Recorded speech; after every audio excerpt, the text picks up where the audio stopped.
Catherine Bernardo update. Yan, during campaign shoot for Realme na endorsement ni Catherine. Ayan, ganda pa nga ni Catherine. Ayan, pretty in yellow. Ito yung video. Ayan, Catherine.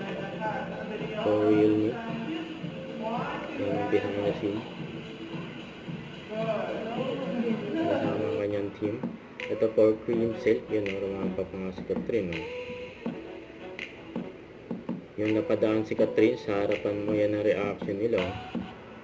Kita pa nga si MJ Felipe, napangiti pa nga. Napadaan si Catherine sa harapan nila. Yung mga girls, shock, nagulat sila. Na-surprise. Ito naman for The Fresh Philippines na endorsement ni Catherine.